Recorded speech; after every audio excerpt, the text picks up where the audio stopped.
ਸਾਰਿਆਂ ਨੂੰ ਸਤਿ ਸ਼੍ਰੀ ਅਕਾਲ। ਮੇਰਾ ਨਾਮ ਰਾਜਵੀਰ ਕੌਰ ਹੈ।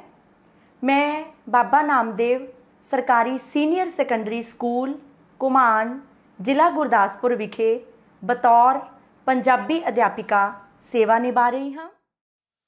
ਅੱਜ ਅਸੀਂ 11ਵੀਂ ਜਮਾਤ ਦੇ 94ਵੀਂ ਪੰਜਾਬੀ ਵਿਸ਼ੇ ਦੇ ਪਾਠਕ੍ਰਮ ਵਿੱਚ ਸ਼ਾਮਿਲ ਪੰਜਾਬੀ ਭਾਸ਼ਾ ਬੋਧ ਪਾਠ ਪੁਸਤਕ ਵਿੱਚ ਦਰਜ ਪੰਜਾਬੀ ਦੀਆਂ ਉਪ ਬੋਲੀਆਂ ਮਾਝੀ, ਮਲਵਈ, ਪੁਆਧੀ ਅਤੇ ਦੁਆਬੀ ਸ਼ਬਦਾਵਲੀ ਦੇ ਪੰਜਾਬੀ ਰੂਪਾਂਤਰਣ ਬਾਰੇ ਗੱਲਬਾਤ ਕਰਾਂਗੇ।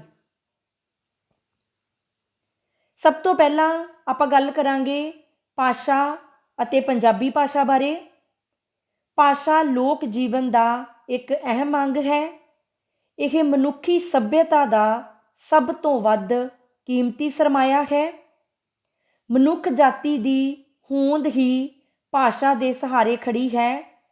ਇਨਸਾਨ ਦੀ ਬੁੱਧੀ ਅਤੇ ਸਿਆਣਪ ਭਾਸ਼ਾ ਰਾਹੀਂ ਹੀ ਹੋਂਦ ਵਿੱਚ ਆਏ ਹਨ।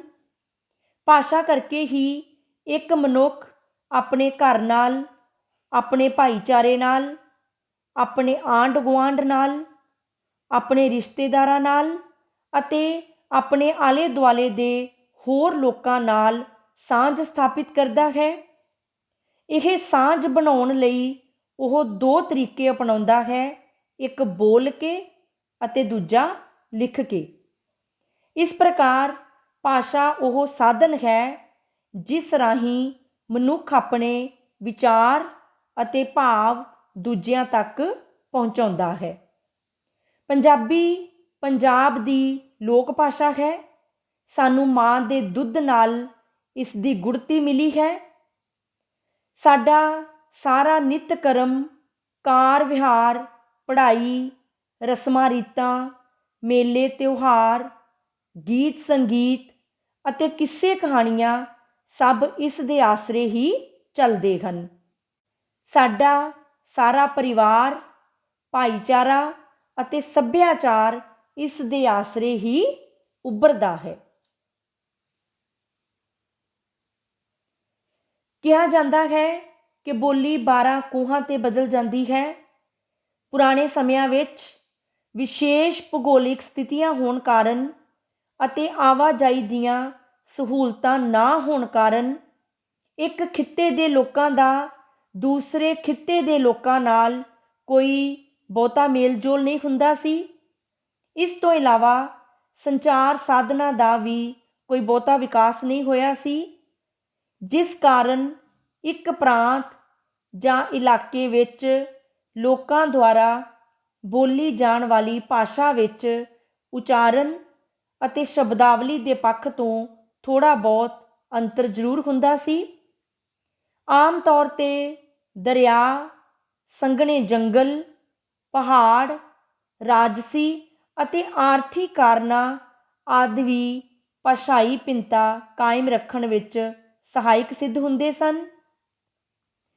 ਸੋ ਇੱਕ ਹੀ ਭਾਸ਼ਾ ਵਿੱਚ ਇਨ੍ਹਾਂ ਫਰਕਾਂ ਕਾਰਨ ਪ੍ਰਤੀਤ ਹੁੰਦੇ ਭਿੰਨ-ਭਿੰਨ ਰੂਪਾਂ ਨੂੰ ਉਸ ਭਾਸ਼ਾ ਦੀਆਂ ਉਪ-ਭਾਸ਼ਾਵਾਂ ਕਿਹਾ ਜਾਂਦਾ ਹੈ।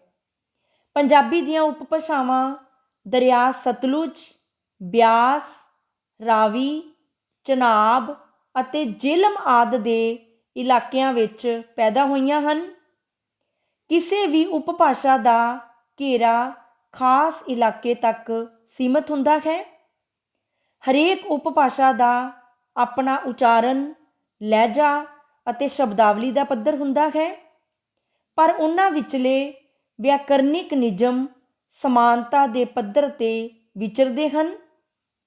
ਉਪਭਾਸ਼ਾ ਸ਼ਬਦ ਅੰਗਰੇਜ਼ੀ ਸ਼ਬਦ ਡਾਇਲੈਕਟ ਦਾ ਸਮਾਨਾਰਥੀ ਹੈ। ਸੰਸਾਰ ਵਿੱਚ ਉਪਭਾਸ਼ਾ ਦਾ ਸੰਕਲਪ 19ਵੀਂ ਸਦੀ ਦੇ ਅੰਤ ਵਿੱਚ ਹੀ ਉੱਭਰਿਆ। ਉਪਭਾਸ਼ਾ ਦਾ ਰੂਪ ਟਕਸਾਲੀ ਭਾਸ਼ਾ ਤੋਂ ਕਿਤੇ ਭਿੰਨ ਹੁੰਦਾ ਹੈ, ਪਰ ਇਹ ਇੰਨਾ ਭਿੰਨ ਨਹੀਂ ਹੁੰਦਾ ਕਿ ਉਸੇ ਭਾਸ਼ਾ ਦੀਆਂ ਹੋਰ ਉਪਭਾਸ਼ਾਵਾਂ ਬੋਲਣ ਵਾਲੇ ਲੋਕ ਉਸ ਨੂੰ ਸਮਝ ਨਾ ਸਕਦੇ ਹੋਣ। ਪੰਜਾਬੀ ਦੇ ਵੱਖ-ਵੱਖ ਇਲਾਕਿਆਂ ਦੇ ਅਨੁਸਾਰ ਪੰਜਾਬੀ ਭਾਸ਼ਾ ਦੇ ਵੀ ਵੱਖ-ਵੱਖ ਰੂਪ ਹਨ, ਜਿਨ੍ਹਾਂ ਨੂੰ ਉਪ ਬੋਲੀਆਂ ਜਾਂ ਉਪ ਭਾਸ਼ਾਵਾਂ ਕਹਿੰਦੇ ਹਨ। ਇਹਨਾਂ ਨੂੰ 3 ਭਾਗਾਂ ਵਿੱਚ ਵੰਡਿਆ ਜਾ ਸਕਦਾ ਹੈ। ਪਹਿਲਾ ਹੈ ਭਾਰਤੀ ਪੰਜਾਬੀ ਜਾਂ ਪੂਰਬੀ ਪੰਜਾਬੀ ਦੀਆਂ ਉਪ ਬੋਲੀਆਂ, ਜੋ ਹਨ ਮਾਝੀ, ਮਲਵਈ, ਦੁਆਬੀ ਅਤੇ ਪੁਆਧੀ। ਦੂਸਰੀ ਵੰਡ ਹੈ ਪਾਕਿਸਤਾਨੀ ਪੰਜਾਬ ਜਾਂ ਲਹਿੰਦੀ ਭਾਵ ਪੱਛਮੀ ਪੰਜਾਬ ਦੀਆਂ ਉਪ ਬੋਲੀਆਂ, ਜੋ ਹਨ ਮੁਲਤਾਨੀ, ਪੋਠੋਹਾਰੀ, ਹਿੰਦਕੋ, ਝਾਂਗੀ ਜਾਂ ਬਾਰ ਦੀ ਬੋਲੀ, ਧੰਨੀ, ਅਵਾਨਕਾਰੀ। ਤੀਸਰੀ ਪ੍ਰਕਾਰ ਦੀ ਵੰਡ ਹੈ ਪਹਾੜੀ ਪੰਜਾਬੀ ਦੀਆਂ ਉਪ ਬੋਲੀਆਂ, ਜੋ ਹਨ ਪੁਣਸ਼ੀ, ਕਾਂਗੜੀ, ਡੋਗਰੀ ਭਾਵ ਜੰਮੂ ਵਾਲੀ। ਹੁਣ ਅਸੀਂ ਪੰਜਾਬੀ ਦੀਆਂ ਉਪ ਬੋਲੀਆਂ ਮਾਝੀ, ਮਲਵਈ, ਪੁਆਧੀ ਅਤੇ ਦੁਆਬੀ ਬਾਰੇ ਗੱਲਬਾਤ ਕਰਾਂਗੇ। ਸਭ ਤੋਂ ਪਹਿਲਾਂ ਆਪਾਂ ਪੰਜਾਬੀ ਦੀ ਉਪ ਬੋਲੀ ਮਾਝੀ ਬਾਰੇ ਗੱਲਬਾਤ ਕਰਾਂਗੇ। ਮਾਝਾ ਦਾ ਮੂਲ ਅਰਥ ਮੱਧ ਦਾ, ਵਿਚਕਾਰ ਦਾ ਜਾਂ ਕੇਂਦਰੀ ਇਲਾਕਾ ਹੈ। ਇਸ ਇਲਾਕੇ ਨੂੰ ਅਣਵੰਡੇ ਪੰਜਾਬ ਦਾ ਕੇਂਦਰ ਹੋਣ ਕਾਰਨ ਮਾਝਾ ਨਾਮ ਦਿੱਤਾ ਗਿਆ ਹੈ। ਪਾਕਿਸਤਾਨ ਬਣਨ ਤੋਂ ਪਹਿਲਾਂ ਦੇ ਸਾਂਝੇ ਪੰਜਾਬ ਦੇ ਮੱਧ ਵਿੱਚ ਹੋਣ ਕਰਕੇ ਮਾਝੀ ਉਪ ਬੋਲੀ ਨੂੰ ਕੇਂਦਰੀ ਪੰਜਾਬੀ ਬੋਲੀ ਮੰਨਿਆ ਜਾਂਦਾ ਹੈ। ਇਹ ਖੇਤਰ ਰਾਵੀ ਅਤੇ ਬਿਆਸ ਦਰਿਆਵਾਂ ਦੇ ਵਿਚਕਾਰ ਸਥਿਤ ਹੈ। ਇਸ ਖੇਤਰ ਵਿੱਚ ਬੋਲੀ ਜਾਣ ਵਾਲੀ ਉਪ ਭਾਸ਼ਾ ਨੂੰ ਮਾਝੀ ਕਿਹਾ ਜਾਂਦਾ ਹੈ।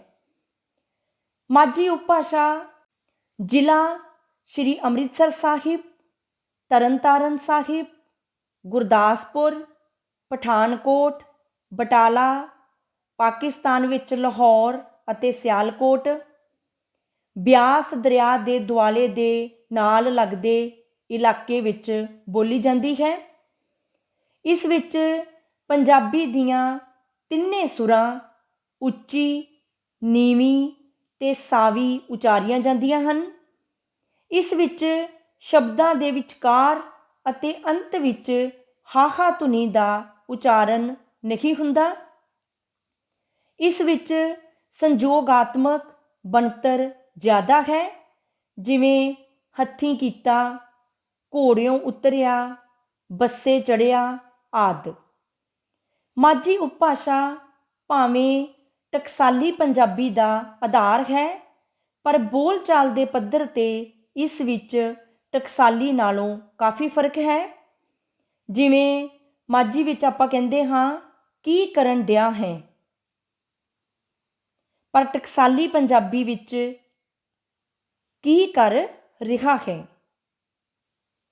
ਬੋਲਚਾਲੀ ਮਾਝੀ ਵਿੱਚ ਕਿੱਥੇ ਜਾਣ ਡਿਆ ਏ, ਟਕਸਾਲੀ ਪੰਜਾਬੀ ਵਿੱਚ ਕਿੱਥੇ ਚੱਲਿਆ ਹੈ। ਬੋਲਚਾਲੀ ਮਾਝੀ ਵਿੱਚ ਉਨ ਕਿਹਾ, ਟਕਸਾਲੀ ਪੰਜਾਬੀ ਵਿੱਚ ਉਸਨੇ ਕਿਹਾ।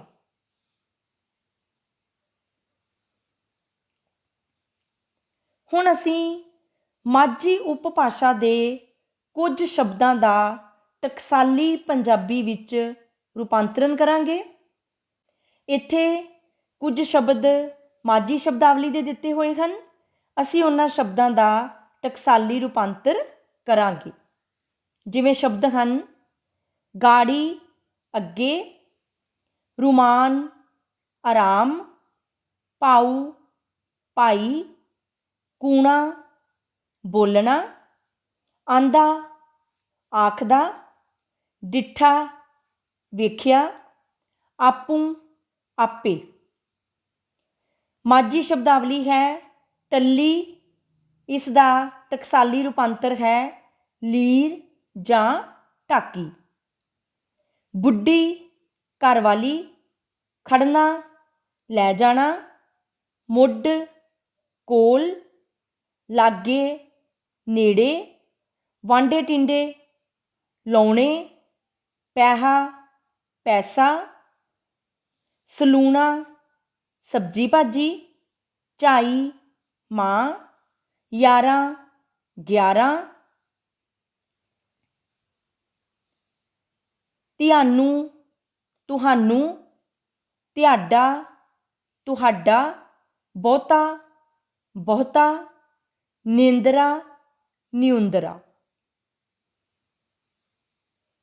ਇਸੇ ਤਰ੍ਹਾਂ ਮਾਝੀ ਦੀ ਸ਼ਬਦਾਵਲੀ ਦਾ ਟਕਸਾਲੀ ਪੰਜਾਬੀ ਵਿੱਚ ਰੂਪਾਂਤਰ ਕਰਨ ਦੇ ਲਈ ਸਾਡੇ ਕੋਲ ਕੁਝ ਹੋਰ ਸ਼ਬਦ ਹਨ, ਜਿਵੇਂ ਤੋੜੀ ਤੱਕ, ਪਹੂ ਪਸ਼ੂ, ਕੀ ਕੀਤਾ ਈ, ਤੂੰ ਕੀ ਕੀਤਾ ਹੈ, ਕੀ ਕੀਤਾ ਜੇ, ਤੁਸੀਂ ਕੀਤਾ ਹੈ, ਕੀ ਕੀਤਾ ਨੇ, ਉਹਨਾਂ ਨੇ ਕੀ ਕੀਤਾ ਹੈ, ਜਾਂਦਾ ਏ ਜਾਂਦਾ ਹੈ, ਜਾਂਦੇ ਨੇ ਜਾਂਦੇ ਹਨ, ਈਨ ਇਸ ਨੇ, ਇੰਜ ਇਉਂ, ਕਿੰਜ ਕਿਉਂ, ਭਲਕੇ ਕੱਲ ਭਾਵ ਆਉਣ ਵਾਲਾ ਕੱਲ, ਉਸ ਕਿਹਾ ਉਸਨੇ ਕਿਹਾ, ਉਨ ਕਿਹਾ ਉਹਨਾਂ ਨੇ ਕਿਹਾ, ਕੇਨ ਕਿਹਾ ਕਿਹਨਾਂ ਨੇ ਕਿਹਾ।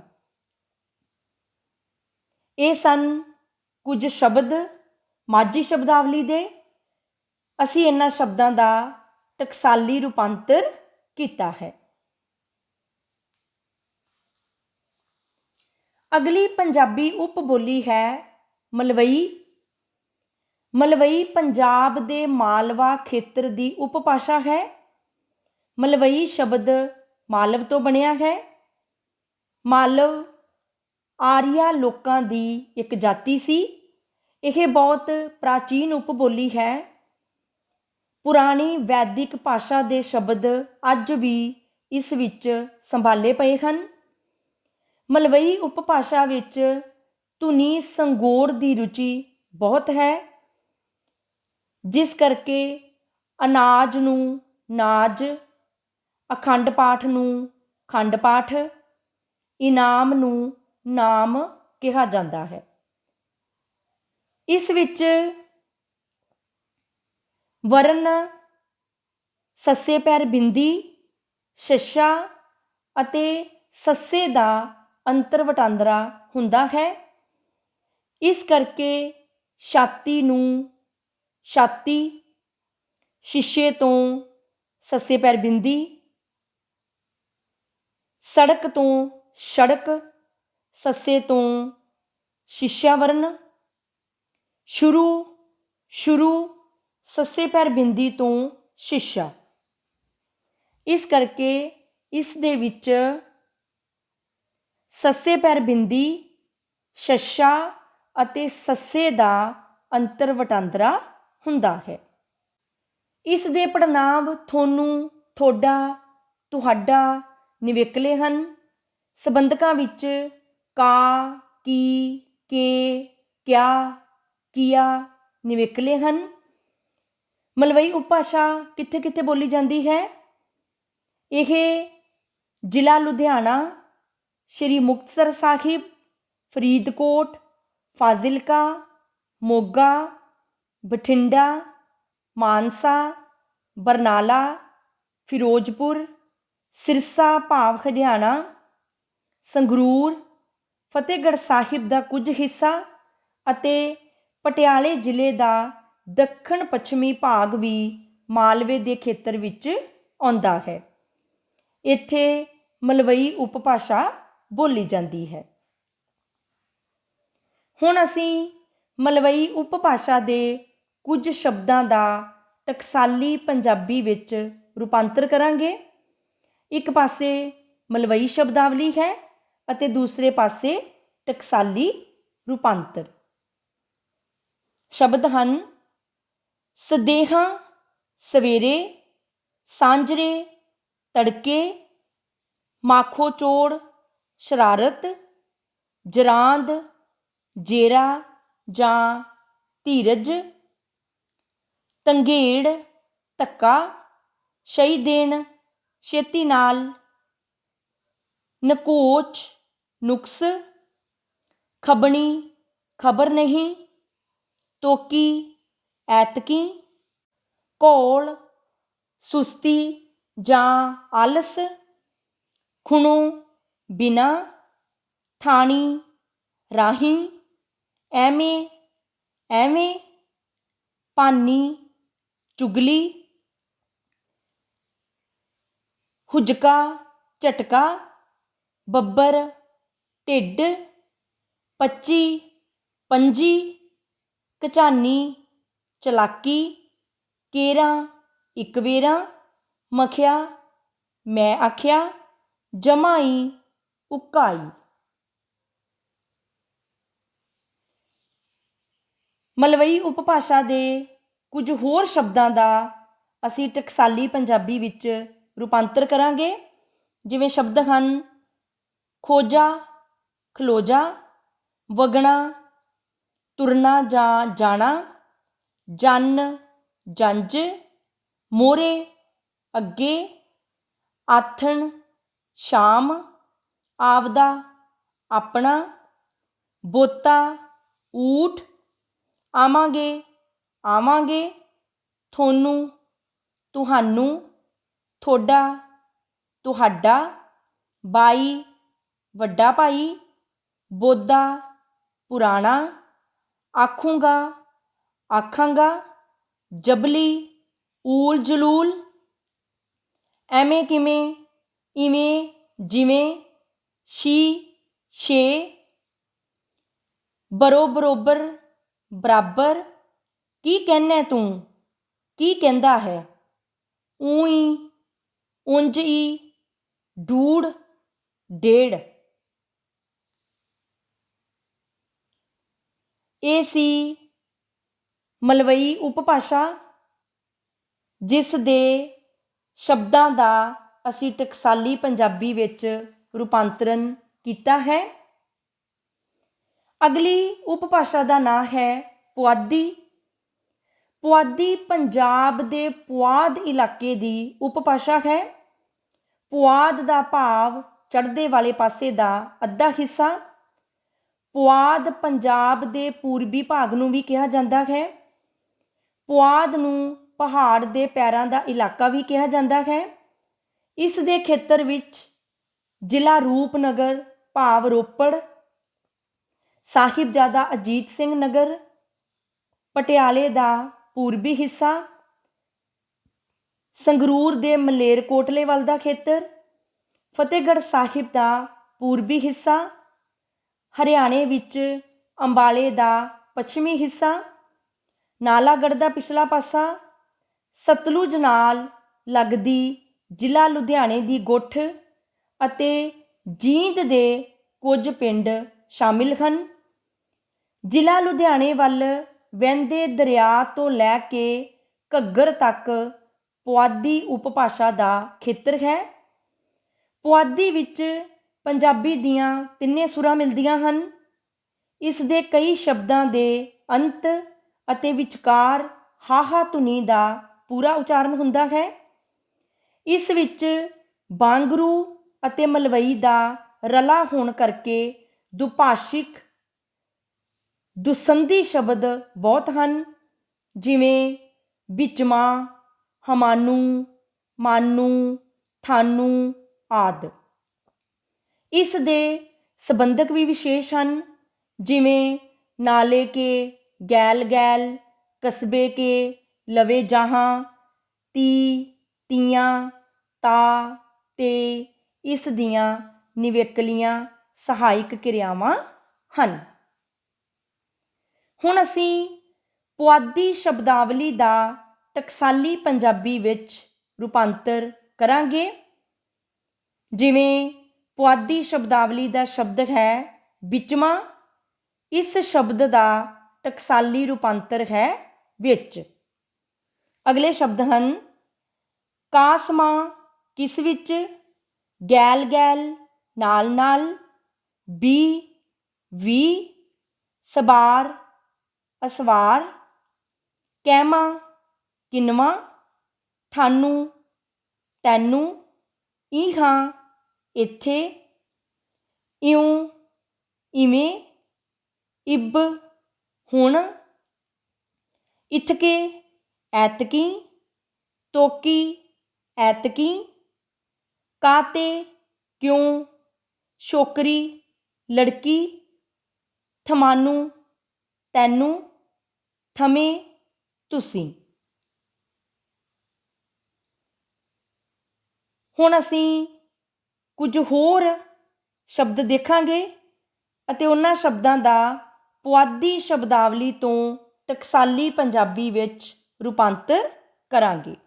ਸ਼ਬਦ ਹਨ ਥਾਰੇ, ਤੁਹਾਡੇ, ਸਾਨੇ, ਅਸਾਨੇ, ਕਿੱਕਾਂ, ਕਿਸ ਦਾ, ਕਿਹਨੂੰ, ਕਿਸ ਨੂੰ, ਜਾਹਾ, ਜਾਂਦਾ ਹੈ, ਖਾਹਾ, ਖਾਂਦਾ ਹੈ, ਕੋਗਲ, ਕਦੋਂ, ਤੀਵੀਂ, ਤੀਵੀਂ, ਊਹਾਂ, ਉੱਥੇ, ਗੋਰੂ, ਡੰਗਰ ਜਾਂ ਪਸ਼ੂ, ਬੂਝਾ, ਬੱਚਾ, ਗੈਂ, ਗਾਂ, ਬਾਸਣ, ਭਾਂਡੇ ਜਾਂ ਬਰਤਨ, ਥੋੜ, ਥਾਂ, ਭੱਤ, ਚੌਲ। ਇਹ ਸੀ ਪੁਆਧੀ ਉਪਬੋਲੀ, ਜਿਸ ਦੇ ਸ਼ਬਦਾਂ ਦਾ ਅਸੀਂ ਟਕਸਾਲੀ ਪੰਜਾਬੀ ਵਿੱਚ ਰੂਪਾਂਤਰ ਕੀਤਾ ਹੈ।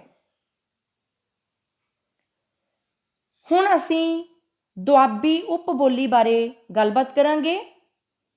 ਦੁਆਬ ਫਾਰਸੀ ਭਾਸ਼ਾ ਦਾ ਸ਼ਬਦ ਹੈ। ਆਬ ਦਾ ਅਰਥ ਹੈ ਪਾਣੀ, ਭਾਵ ਦੋ ਪਾਣੀਆਂ ਦੀ ਧਰਤੀ ਜਾਂ ਦੋ ਦਰਿਆਵਾਂ ਦੇ ਵਿਚਕਾਰ ਦਾ ਇਲਾਕਾ। ਇਹ ਦੋ ਦਰਿਆ ਸਤਲੁਜ ਅਤੇ ਬਿਆਸ ਹਨ। ਦੁਆਬੀ ਪੰਜਾਬ ਦੇ ਦੁਆਬਾ ਇਲਾਕੇ ਦੀ ਬੋਲੀ ਹੈ। ਜ਼ਿਲ੍ਹਾ ਜਲੰਧਰ, ਕਪੂਰਥਲਾ, ਹੁਸ਼ਿਆਰਪੁਰ ਅਤੇ ਸ਼ਹੀਦ ਭਗਤ ਸਿੰਘ ਨਗਰ ਵਿੱਚ ਦੁਆਬੀ ਉਪਭਾਸ਼ਾ ਬੋਲੀ ਜਾਂਦੀ ਹੈ। ਦੁਆਬੀ ਉੱਪਰ ਇਸ ਦੀਆਂ ਗੁਆਂਢੀ ਉਪਭਾਸ਼ਾਵਾਂ ਮਾਝੀ ਅਤੇ ਮਲਵਈ ਦਾ ਕਾਫੀ ਪ੍ਰਭਾਵ ਹੈ। ਦੁਆਬੀ ਵਿੱਚ ਵਊਆ ਧੁਨੀ ਦੀ ਥਾਂ ਬੱਬਾ ਧੁਨੀ ਦਾ ਉਚਾਰਨ ਕਰਨਾ ਇਸ ਦਾ ਵਿਸ਼ੇਸ਼ ਲੱਛਣ ਹੈ। ਜਿਵੇਂ ਪਹਿਲਾ ਵਾਕ ਹੈ, ਦੁਆਬੀ ਉਪਭਾਸ਼ਾ ਵਿੱਚ ਬਰਿਆਮ ਸਿੰਘ ਵੱਲੋਂ ਸੇਵਾ ਕੀਤੀ ਗਈ। ਇਸ ਦਾ ਟਕਸਾਲੀ ਰੂਪਾਂਤਰਨ ਹੈ, ਵਰਿਆਮ ਸਿੰਘ ਵੱਲੋਂ ਸੇਵਾ ਕੀਤੀ ਗਈ। ਦੁਆਬੀ ਦੀ ਵਾਕ ਬਣਤਰ ਵਿੱਚ ਕਿਰਿਆਵਾਂ ਅਤੇ ਸਹਾਇਕ ਕਿਰਿਆਵਾਂ ਦੀ ਵਰਤੋਂ ਵੀ ਨਿਵੇਕਲੀ ਹੈ। ਜਿਵੇਂ ਦੂਸਰਾ ਵਾਕ ਹੈ, ਦੁਆਬੀ ਉਪਭਾਸ਼ਾ ਵਿੱਚ ਮੇਰਾ ਭਰਾ ਅਤੇ ਚਾਚਾ ਗਏ ਹੋਏ ਆ। ਇਸ ਵਾਕ ਦਾ ਟਕਸਾਲੀ ਰੂਪਾਂਤਰਨ ਹੈ, ਮੇਰਾ ਭਰਾ ਅਤੇ ਚਾਚਾ ਗਏ ਹੋਏ ਹਨ। ਤੀਸਰਾ ਵਾਕ ਵੀ ਦੁਆਬੀ ਦੀ ਵਾਕ ਬਣਤਰ ਵਿੱਚ ਕਿਰਿਆਵਾਂ ਅਤੇ ਸਹਾਇਕ ਕਿਰਿਆਵਾਂ ਦੀ ਉਦਾਹਰਣ ਹੈ। ਤੀਸਰਾ ਵਾਕ ਹੈ, ਦੇਖਾਂ ਕਿੱਦਾਂ ਫਾਹਾ ਵੱਢਦਾ ਆ। ਇਸ ਵਾਕ ਦਾ ਟਕਸਾਲੀ ਰੂਪਾਂਤਰ ਹੈ, ਵੇਖ ਤਾਂ ਕਿਸ ਤਰ੍ਹਾਂ ਫਾਹਾ ਵੱਢਦਾ ਹੈ। ਇਸ ਤੋਂ ਇਲਾਵਾ ਦੁਆਬੀ ਉਪਭਾਸ਼ਾ ਵਿੱਚ ਕਰਤਰੀਵਾਚ ਅਤੇ ਭਾਵਵਾਚ ਵਿੱਚ ਵੀ ਉੱਭਰਵਾਂ ਫਰਕ ਹੈ। ਜਿਵੇਂ ਸ਼ਬਦ ਹੈ ਕਰਿੰਦਾ, ਇਹ ਪੋਠੋਹਾਰੀ ਉਪਭਾਸ਼ਾ ਦਾ ਸ਼ਬਦ ਹੈ। ਕਰੀਦਾ ਸ਼ਬਦ ਮਲਵਈ ਉਪਭਾਸ਼ਾ ਦਾ ਹੈ ਅਤੇ ਕਰ ਨਹੀਂ ਹੁੰਦਾ, ਇਹ ਸ਼ਬਦ ਦੁਆਬੀ ਉਪਭਾਸ਼ਾ ਦੇ ਹਨ।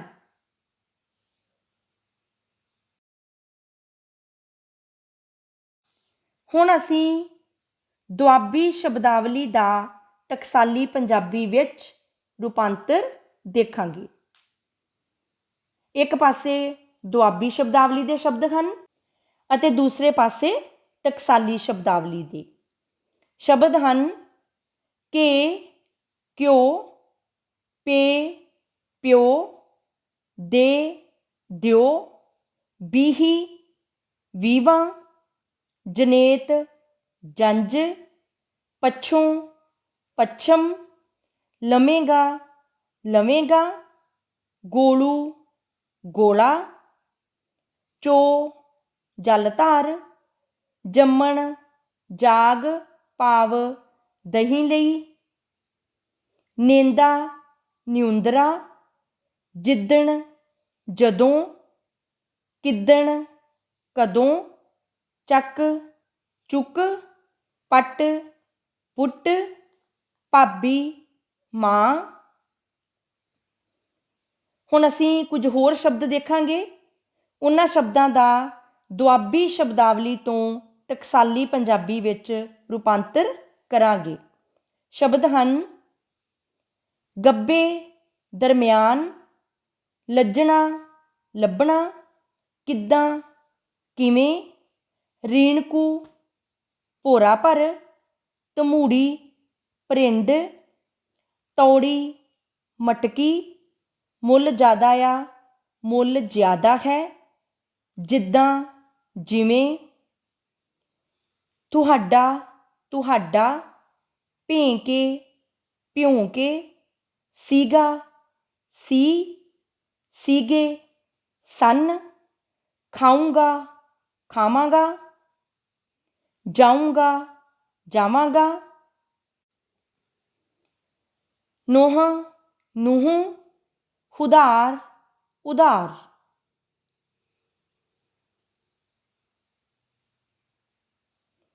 ਇਹ ਸੀ ਦੁਆਬੀ ਉਪਭਾਸ਼ਾ ਜਾਂ ਉਪਬੋਲੀ, ਜਿਸ ਦੇ ਸ਼ਬਦਾਂ ਦਾ ਅਸੀਂ ਟਕਸਾਲੀ ਪੰਜਾਬੀ ਦੇ ਵਿੱਚ ਰੂਪਾਂਤਰਨ ਕੀਤਾ ਹੈ। ਇਹ ਸਨ 11ਵੀਂ ਜਮਾਤ ਦੇ 94ਵੀਂ ਪੰਜਾਬੀ ਵਿਸ਼ੇ ਦੇ ਪਾਠਕ੍ਰਮ ਵਿੱਚ ਸ਼ਾਮਿਲ ਪੰਜਾਬੀ ਭਾਸ਼ਾ ਬੋਧ ਪਾਠ ਪੁਸਤਕ ਵਿੱਚ ਦਰਜ ਪੰਜਾਬੀ ਦੀਆਂ ਉਪਬੋਲੀਆਂ, ਮਾਝੀ, ਮਲਵਈ, ਪੁਆਧੀ ਅਤੇ ਦੁਆਬੀ ਸ਼ਬਦਾਵਲੀ ਦਾ ਪੰਜਾਬੀ ਰੂਪਾਂਤਰਨ। ਅਜੋਕੇ ਪੰਜਾਬ ਵਿੱਚ ਆਵਾਜਾਈ ਅਤੇ ਸੰਚਾਰ ਸਾਧਨਾਂ ਦੇ ਉੱਨਤ ਹੋਣ ਕਾਰਨ ਵੱਖ-ਵੱਖ ਖੇਤਰਾਂ ਦੇ ਲੋਕਾਂ ਦਾ ਆਪਸੀ ਮੇਲ ਜੋਲ ਕਾਫੀ ਵੱਧ ਗਿਆ ਹੈ, ਜਿਸ ਕਾਰਨ ਪੰਜਾਬੀ ਦੀਆਂ ਉਪਭਾਸ਼ਾਵਾਂ ਦੇ ਉਗੜਵੇਂ ਅੰਤਰ ਅਤੇ ਵਖਰੇਵੇਂ ਮੱਧਮ ਪੈ ਗਏ ਹਨ। ਧੰਨਵਾਦ।